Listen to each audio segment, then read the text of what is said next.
Okay, I was going to get into the other videos now, but the rest of this video gets so bad, I just... Those of you who have been watching some of the crap Emeek has been, saying over the years, every time he bashes and says custom built and people don't want to do this and people don't want to build their own system. Look at what you have to do to install this, what is a standard feature on anything but a Mac.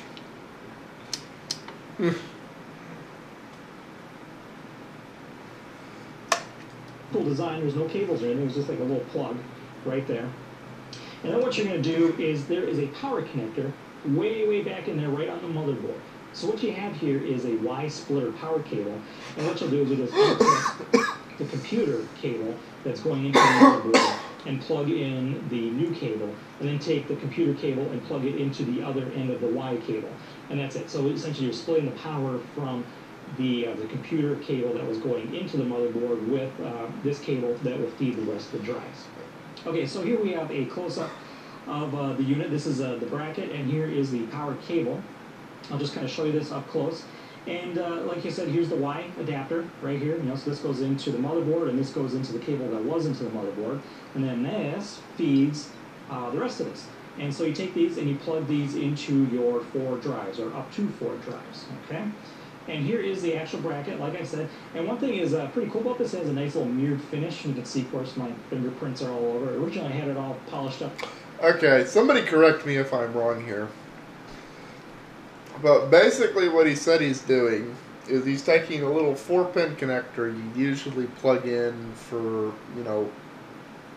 extra motherboard power and stuff, and now putting the added resistance and power drain of 4 laptop hard drives on that line.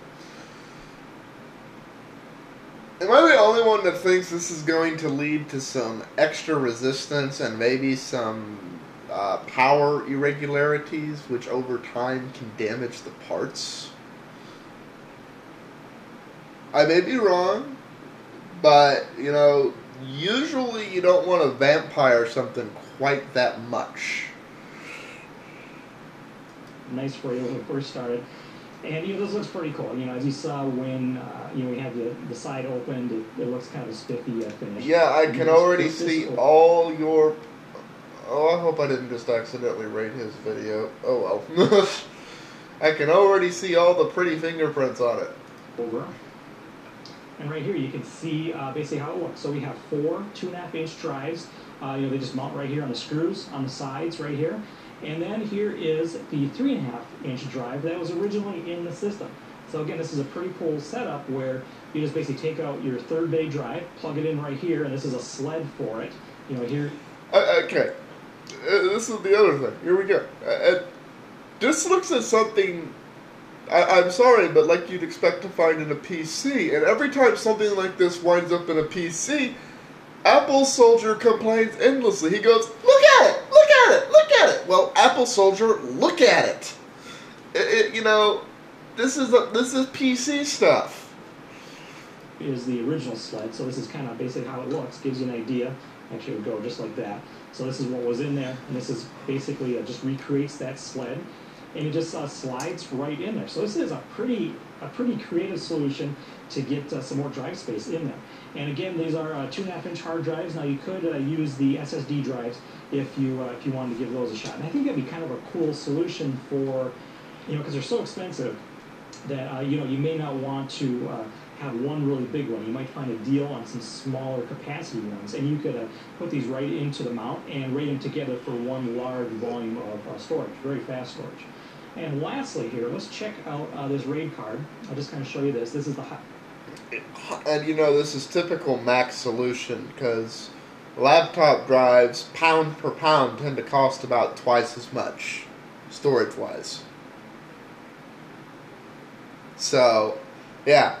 The only way to get a more hard drive space than a Mac is to put in a part that Apple doesn't want in a way that I'm not sure is the best at twice the cost per gig. 5-point card. Again, this is the 2310. And just here's what it looks like, and it has your 4 connectors. So I do have some quick test results for you here, and these are the random and sequential.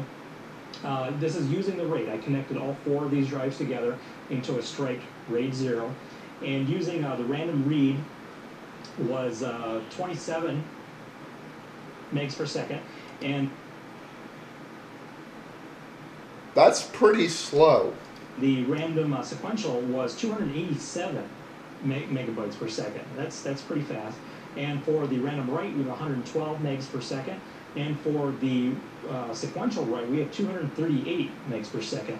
So when you put these together, not only can you get a good chunk of storage, but you can also get some pretty good performance. So there you go, guys. This is the DX4 from Trans International. 4-bit.